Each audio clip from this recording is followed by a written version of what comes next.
Hello, and welcome to the Big Money Stylist Podcast, episode number 78. I wish so hard you guys could see what I have in front of me because it's the epitome of a bundle of nerves right now. So the giggle you're hearing in the background is not actually Danielle this week. No, Danielle. Would you like to introduce yourself? I would. Hello, everyone. And thank you, Ani, for having me here. I'm so excited to be here today. My name is Krystal, and you may have heard about me on the podcast, but I am finally here myself, so I'm super excited. Like I said, I'm Krystal. I am an artist inside of DKW, and I also am the salon manager. Which is, look, I've always said this. My job is not easy, but damn, Krystal, I don't want your job. And I'm sure you felt that way before, too, about me. That you're like, I don't want your job. Absolutely. 1000% yes. It's always funny when people are like, Ani, it's just so fun. Like, I wish I had your job. I'm like, you're fucking cute. You want to be on stage because it looks like fun. Everything else is really fucking hard. Yeah. And I feel like more people tell me I do not want your job. I'm like, oh, great. Thanks. And I'm like, I respect what you do. You're like the backbone of DKW. Literally, any client that comes in, talks to Krystal, any problems, thoughts, concerns, any feelings, any wild hair up anybody's butt, any idea, all of it lands on Krystal. But actually, I can't believe it's been like 8 months now. It's been 8 months already? 8 months. Damn. But it's been so much fun getting to know the clients and hiring and firing and just all of it at DKW. Like I came for this like so much more than what I was experiencing before. And so I'm so happy to be like in the thick of it now. And I can't believe it blows my mind that it's been this long. It's crazy how time flies. Yeah. Like you literally blink your eye. Although this week, I feel this week weirdly has gone by slow. I'm like, fuck, it's only Thursday. Yesterday I thought was Thursday. Tuesday I thought was Thursday. I'm like, sweet baby Jesus, this week is not ending for me. Today is finally Thursday. I know, but then tomorrow's Friday and we still have all of Thursday. So it's fine. So today's topic is really going to be about employees and not just employees inside of the salon, but that's one of the reasons I'm super stoked to have Krystal here because like I said, she does all of the consultations for every single client at DKW. She does the hiring process, the review process, the firing process, like anything that ends in a process at DKW is all Krystal. But I have a story to read you guys first. Oh, I'm excited for stories. I keep asking you guys to send me stories, and you do. Some of you guys DM them to me on Instagram, which is totally fine. Some of you email it. And this one is actually from one of our mastermind students, and she was like, okay, I got a funny one. It says, I have a funny story. One of my clients came in and she had like an undercut on the back of her head and she wanted the Wiccan star shaved into it. If you don't know what the Wiccan star looks like, it's like a normal 5-pointed star with a circle around it. Like, cool, like little witchy lady, like that's fine, whatever. And she goes, I was so excited for the challenge, so I took it on without a second thought. I drew it on first to make sure the lines are straight and it was going to be even, shave it right in, and right at that moment, one of my next clients shows up and shouted, oh yes, the Star of David, I love it. Oh no. She goes, she's Jewish, so I knew she wasn't mistaken. She goes, oh shit, I shaved the Star of David into my Wiccan client's That's head. vastly different. If you don't know what the fucking Star of David looks like, I'm going to suggest you go look it up. She goes, thankfully, she was really cool and was like, so do you just shave it off? But even after the shaved, you could still see the Star of David etched into her scalp. Oh my goodness. I hear that. And there are so many. There's one Instagram account I follow that said, is this your client? Yeah. Gnarly hair. Account. It's one of my favorite accounts. It makes me laugh every single time, but it's shit like this that I see, and I see undercuts all the time, and when sometimes the lines are crooked. This just makes me grateful at what we do as extensions. Can she send photos of this? I would love to see it. Can I see the Star of David Wiccan star, please? Because damn. And that falls into like a very dangerous like religious path. Yes. You're Wiccan. I'll be honest. I only knew what this is. There's a show called The League. It's about a football league. Oh, yeah. And one guy started dating a girl. It was Halloween. And they're like, your witch outfit is great. She's like, I'm a Wiccan. I'm not a witch. I'm a Wiccan. We celebrate Salon or something weird. Like she wouldn't even say Halloween. Like the whole episode is fucking weird. Which is the only reason I know what fucking Wiccan is. Sorry about the league. Feel like someone's gonna for sure email me and be like, I'm Wiccan and you're offensive. Offending a lot of people and it's fine. You'll be okay. Okay. So let's jump into our topic. Oh, and let it be known, if you have any stories, you can either DM me. My Instagram is Ani, ANI.DKWstyling, or you can email me at Ani@hairextensionsecret.com. I love stories. However you type it is how I'm going to read it, and you can keep it anonymous like our lovely mastermind student who's shaving the Star of David into witchy clients. So, whoops. Just keep those stories coming. Yes. So jumping into DKW, I feel like if you don't have employees, you sometimes think like the systems and processes part of building a business is like super hard, which it's not easy. It definitely requires a certain kind of mind. Right. But then once you actually go into hiring people, you're like, son of a bitch. So in having like an honest moment before you moved to DKW, and because Krystal, you were at a salon for what, 16 years? Yeah, about 4. It was like 14, but yeah. Okay, so you're at one salon for 14 years. That's a very long time to be, honestly, anywhere. And then you come to DKW, kind of in the midst of like a very big transitional period. Yes. So before you came to DKW, what did you honestly like think was going to be the biggest challenge? I wasn't really sure, actually. I felt like just based on like talking with Danielle, I knew that like we needed a lot of process. And I feel like, I guess, the personalities and everyone's emotions have been the biggest challenge. And I wasn't really expecting that. I don't know what I was expecting, but it wasn't people's emotions. And I feel like we're all adults, like reel it in, but I get it. Everyone has emotions and it's just something that we have to deal with. So, and I always laugh. Krystal told me the story once. She's like, I was talking to Garrett, Danielle's husband. He works for Wake Up Warrior or owns it. And she was like, God, there's just... everyone has so many emotions. He's like, yeah, Krystal, people have feelings. But isn't it crazy? Like, it's not even like, because NPR is a very difficult extension method to learn, running a salon to make sure it's profitable, ordering we probably order 30, 40 grand worth of hair every month, along with all of the clients. Like, we are an upscale salon. Right. It's a lot on your plate. So help me God, I think the feelings are the hardest part. It really is. Because once you have processes in place, if you just follow them, that goes super smoothly. What interrupts the process is when you're trying to have a conversation and someone is in tears because you told them something so simple like, put the hair in the correct drawer, please. And it's you didn't take out the trash last night, and they're bawling hysterically. Right. So I feel like definitely emotion has been the biggest challenge inside of DKW. And it's so funny. I feel you're very similar to me. I don't feel like we're emotionless people, but I feel we're very fact-driven. Yes. Very logical. Like, yes. I didn't say you were a piece of shit and I hated you and you're garbage. I just said you left the garbage here. Can you please take it out when you go tonight? Yes. And what amazes me is it doesn't matter the age. Because the funny thing is, until we hired our receptionist, Jessie, she just literally today is her birthday. Happy 24th birthday? 5th? Yes, 24th. Yeah, she's birthday. like, you know what the little bitch said to me today? And I say bitch with love. I said it to her face. She's like, Ani, do you remember what your 24th birthday was like? Oh my God. Like, you little dick. I'm only 29. I'm not that old, but now I feel it in my bones everywhere. So thank you. Yeah, but I'm literally the youngest at 29. Like, everyone else is turning 30 this year in their 30s, or like, I don't even know the oldest person, but everyone is so much older. But I'm like, oh, cool. It's not me. You're like, Danielle, but not gonna throw her under the bus. But it blows my mind because I would think, oh, the older we get, like, the more we can really compartmentalize. Like, when you're at work, you're at work. If you could keep your personal shit elsewhere, that'd be fucking great. Mm-hmm. Fun fact, no. It doesn't happen. That's literally not what happens at all. Age or gender, oh, son of a bitch, do not matter when it comes to feelings and emotions, I've learned.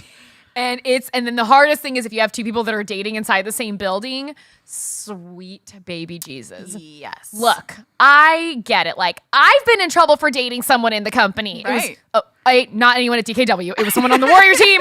It was a man. That was what I got in trouble for. They're going to be like, did you guys know Ani was a lesbian? I had no idea. Someone knows. Someone made you an account. Okay, fun fact, guys. Someone actually did make me a fake Tinder account, and I was a lesbian in LA. And I only know because someone DM'd me, and she was like, hey, I swiped no, but I meant to swipe yes. I don't know left or right. And she's like, do you want to get coffee? I was like, this whole thing concerns me because I don't know what you're talking about. I'd never been on Tinder.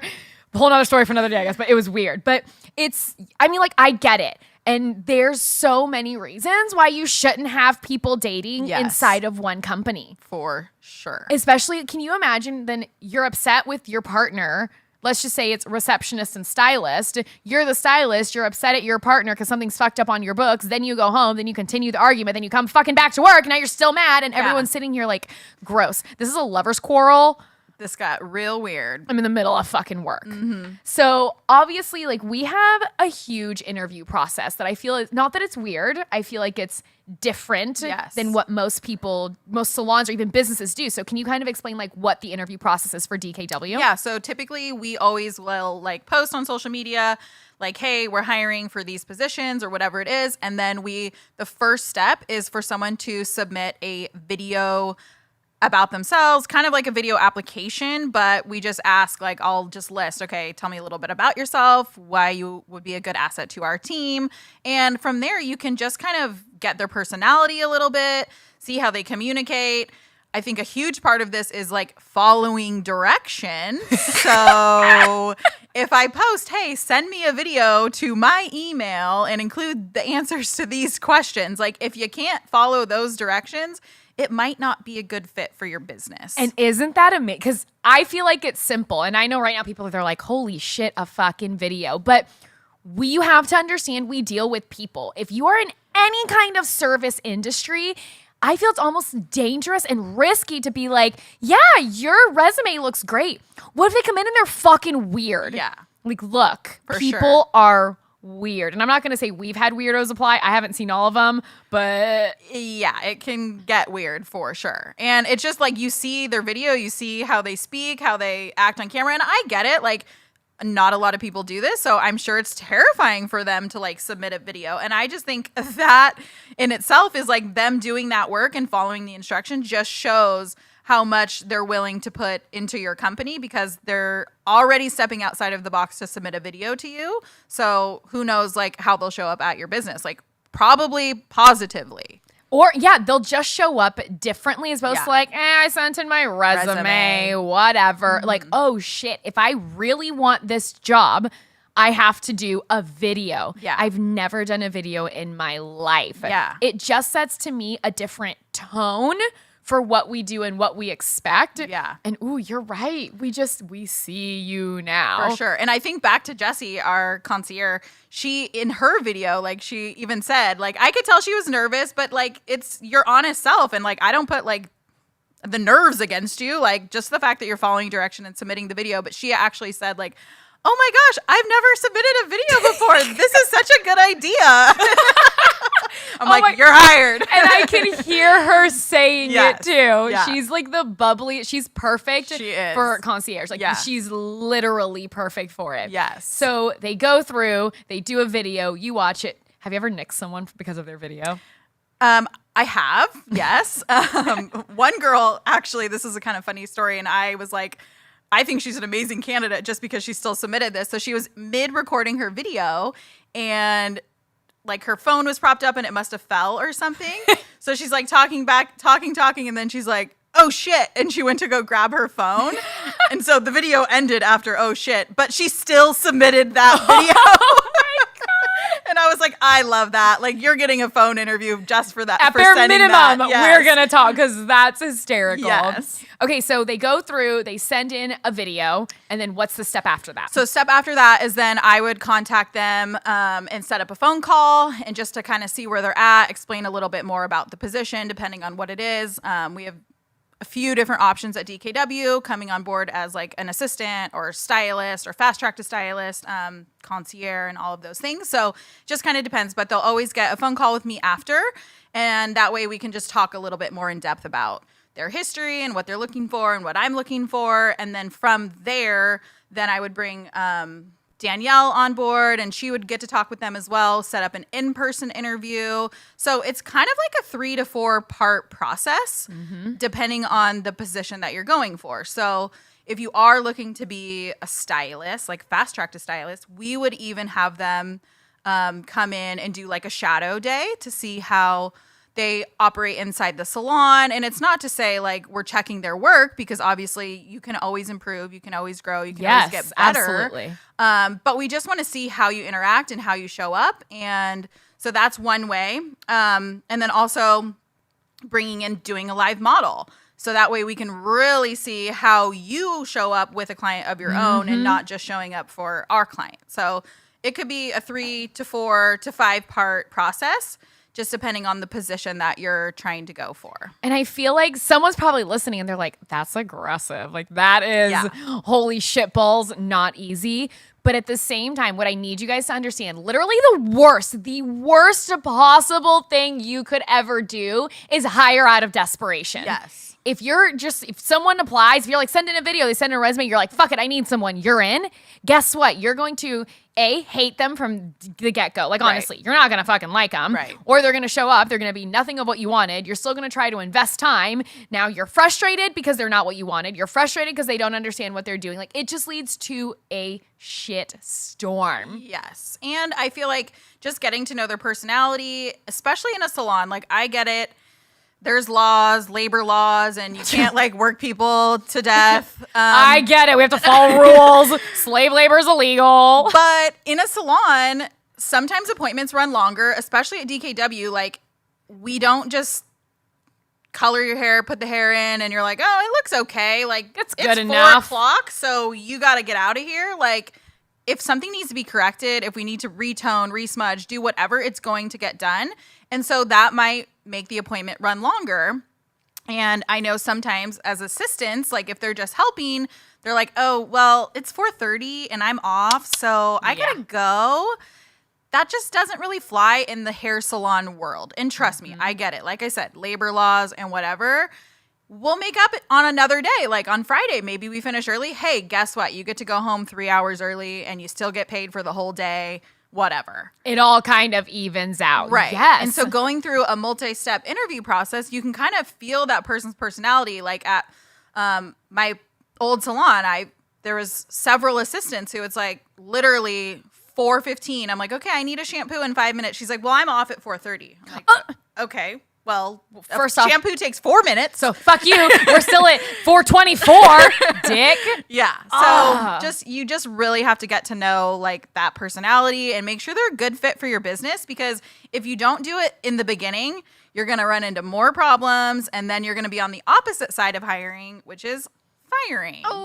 And that's not very fun either. Such a dicey thing that happens.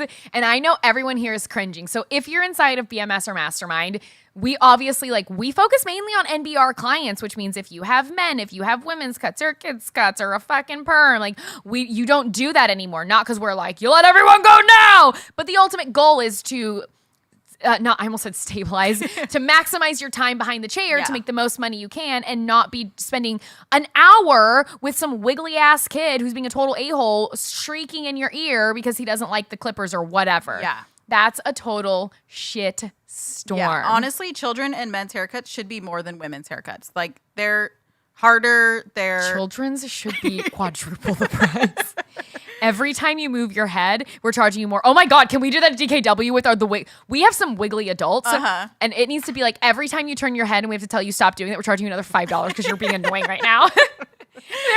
I think there was a wiggly client in my chair, and everyone was like, I can't wait to see what Ani does. Yeah. I literally put my hand on her head. I'm like, I can appreciate you that you want to look at me in the face when you talk to me, but I need you to sit still. She's like, oh, okay. Didn't fucking shift again. Exactly. No. The clients that were like, well, she moves a lot.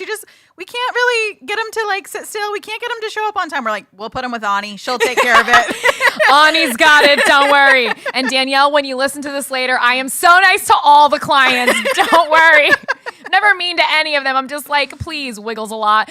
What are those inflatable flailing arm tube men? I swear that's how some clients are. They just for sure don't stop. Exactly. So talk about, because obviously we go through the interview process. They have to send in a video. They have to do a phone interview. They have to do another phone interview with Danielle. They do a live person interview. Then they either come shadow or they do a model or both. I mean, we're at 6-7 steps now. Yeah. We're not saying it's not easy to get hired at DKW. We're just saying we have set very high standards and also learned really hard lessons along the way. Yeah, absolutely. Trust me, we have, if it could be fucked up, we done did it at some point or another. Like, it just happens. So firing someone or letting someone go. Obviously, we're not dipping our toes. We're jumping right back into the emotional pond. Right. It's a very, very deep pond that there's no bottom of those feelings and emotions. For and sure. How would you say to either like the artists that are listening or business owners, if they're like, I don't know if this person works, they might be okay, but I'm not sure.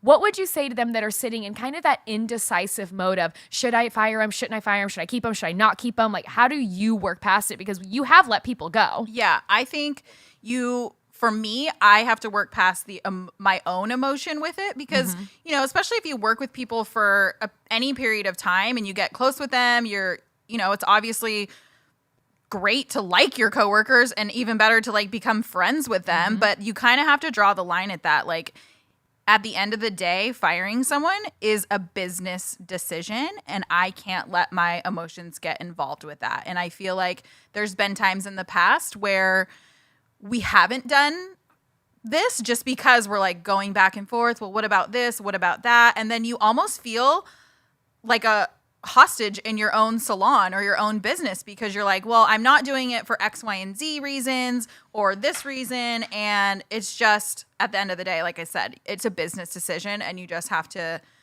make sure you go with that. But also leading up to that process, there needs to be some follow through on your part because you don't just wake up one day and you're like, this person needs to be let go. Nope. Hopefully you don't. There might also be some laws against that. I don't know. Exactly. And if you do, maybe sleep on that one. But I think as a business owner or salon manager like myself, like it's really important to be in communication with your staff. And at DKW, we have weekly check-ins with our staff. And it just allows me to kind of check in with them, see where they're at for that week, if their emotions are high, if something is concerning to them. And that way I have the opportunity to address it. But I also allows me to have an opportunity to speak with them on things that I'm noticing. And so I feel like it kind of falls on myself as the manager or a business owner. If you are not in communication with your staff and following up with them, and you just are frustrated with their accountability and their performance and all of these things, but you never have a conversation with them, is it really their fault? You're the asshole, honestly. Yeah. You hired them. And people, Danielle and I, we talk about feedback all the time, but you have to be open to hear it. And it doesn't matter if you're the owner of the business, if you're the salon manager, if you're the lead trainer, the lead artist, like if you're the assistant, if you are the woman who comes in on Saturdays and cleans, like it doesn't matter. Like if you're not open to hear like, hey, here's where you could improve. Yes. You're never going to improve. And this goes back to, okay, I'm not going to say women do this, but I'm a woman, so it's not sexist. I can say whatever I want. We tend to be like, well, I was upset, but I didn't say anything. Like, you didn't know? Right. I'm not a mind reader. Fuck. Like, Yeah. I actually didn't know. Yes. So you're right. If you, as the owner of a business, are upset about something and you say nothing, you can't take it out on your employee if you've never actually had a direct conversation about it. For sure.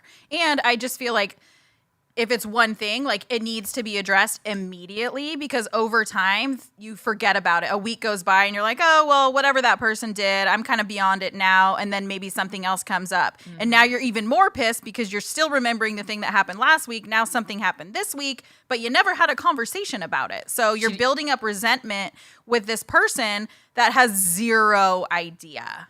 And that is, yes, you can't be pissed that Sally didn't take out the trash last week. And then you're like, okay, maybe she knew and forgot, whatever, accidents happen. Then she didn't fold the towels the right way the next week. And then all of a sudden you're like, last week she didn't take out the trash. This week she didn't fold the towels right. And then something happens next week. She forgot to lock a door. Right. And wow. 3 weeks ago, she didn't take out the trash. Last week, she didn't fold the towels right. Now she left the door open and now you're like, she's useless. Like Yes. it spirals so quickly if you don't have open communication. Absolutely. So let's say, all right, you've done everything you could. You've laid out the plan. You've made them checklists. You're like, here is literally a list of what I need you to accomplish today. Like, you have done everything you could, and it doesn't. Obviously, you're not at a place like, fuck, it doesn't work. This does not work. Yeah. What's next? So at that point, it becomes, and Danielle and I have had this conversation. We kind of have like a 3-strike rule at TKW, and obviously, a strike isn't folding the towels wrong. That is not a strike. Calm down, everyone. But there's just things that you have to address, and so like I said, 3 strikes, but at that point, it's like, okay, being the salon manager, I would talk to Danielle and get her feedback on it. And then we make a decision. Okay, is this still working for DKW? And that is the question I always ask myself, because obviously that's someone's livelihood. I don't want to take away from them. This isn't a game. Yeah. It's like, I get it. It's a huge decision, but at the same time, so is this business and running this business. And we have to think as business owners, and you can't let that emotion take control of your decision, because you will be held hostage in your own business. So it comes down to, okay, we've spoke to them about X, Y, and Z. This has happened this many times, and the decision has been made. And so at that point, myself and Danielle will have a conversation with that person, and we just say, hey, this is what has been going on. This is where we're at. It's no longer working with us. And we've even gone to the point where like we've given severance packages just because we're like, hey, we understand like this is your livelihood, but it's no longer working for us. So here's a little something to get yourself on your feet, get whatever you need to do, get it figured out. Best of luck to you. Like, that's how it is. And that's what I think I really want people to understand. And you said it earlier. We understand, like, everything's so emotional. We're human beings. We have feelings. We can't get rid of them. I get it. Trust me. But it's not about, oh, but I like her. She's my friend. But she's like a kid. Like, oh, but, okay. Is it working for your business? Right.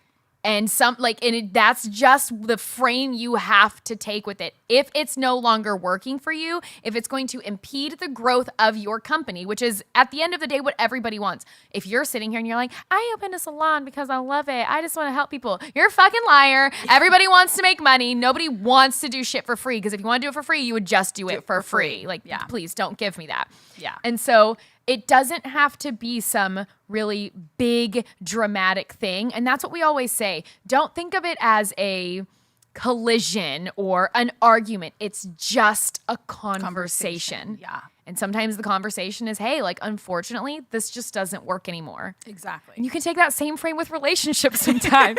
You're great, but this just isn't working anymore.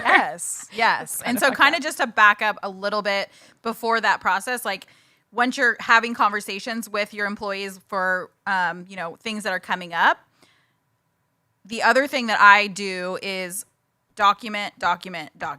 Oh, because like I said, this could happen over a 3, 4, 5 month period to where you are having conversations with this person and it still isn't getting better.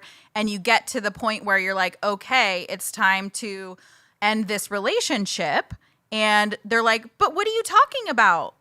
I don't remember that. And it's like, okay, well, actually, here it is. We had a conversation on March 3rd and we talked about X, Y, and Z. We had a conversation on April 3rd and we talked about X, Y, and Z. And so that way you can just keep track of everything that you've talked to them about, and there is no questions from them, and you don't have to question yourself. Like, sometimes I'll have conversations with people and they'll give me a little bit like kickback, like, well, or excuse. And I'm yeah. And I'm like, okay, I hear you. And then I almost like start to second guess myself. Like, well, was I overreacting? Yeah. Like, did I handle that the right way? And I'm like, no, like, this is what it was. And I have it documented. And so I feel like all of those steps like really play a huge role, because like I've mentioned, it's someone's livelihood and you just don't want to be ending a relationship for something small or something that you might look back and say, did I make a rash decision Yes. or was I validated in this? And you have that documentation to prove it. But then I'm sure there are some kind of laws in California or other states where it's like, well, you had to give them X amount of warnings and blah, blah, Well, here's blah. my 16 pages of warning, so thank you. Yeah. So unfortunately, we're coming nearing to the end of the podcast. I feel like the time goes by so quick. So fast. But it's so funny to me. I have to address this before I forget it. When you're like, we have a 3-strike rule. All I can imagine right now, when you're in kindergarten and you have like the green, yellow, and red sticks, and that's the stick you get based on where you're at. Now I'm sitting here like, where is Krystal keeping our stick chart? Am I on green? Have I had no strikes? Am I on yellow? Am I on 1? Am I on red? I'm sitting here like, what have I done? What color is my stick right now? When I first started, it was gold stars, and then we immediately moved to sticks. No. Mine's on gold star means you have no strikes. If you're on the sticks, ooh, you in trouble. So don't worry, guys. I'm still on the gold star route. At least that's what I tell myself when I go to bed at night. So if you were to give business owners, salon managers one piece of advice when it comes to hiring or firing, what would that be? Go with your gut instinct on hiring and make sure you have a process where you can see this person's personality. And if you don't like them from the bat, like right off the bat, you're probably not going to like them working for you. And kind of what you touched on is like, don't hire out of desperation. Beautiful. So here's what I want you guys to consider as we end this podcast today. Are you being held hostage by someone inside of your business? Is there someone that you're like, fuck, I don't really actually like them, or I don't like their work ethic. They don't work for the future of where my business is going, but you're also too afraid to fire them because you feel like you have to have them or you desperately need them. Are you being held hostage by someone in your business? And if you are, what steps can you actually take to rectify that situation? So thank you for being here with us for episode number 78 of the Big Money Stylist Podcast. And remember, if you have any stories, either DM me on Instagram or send them to Ani@hairextensionsecret.com. And thanks for being with us. Thanks, guys. Bye.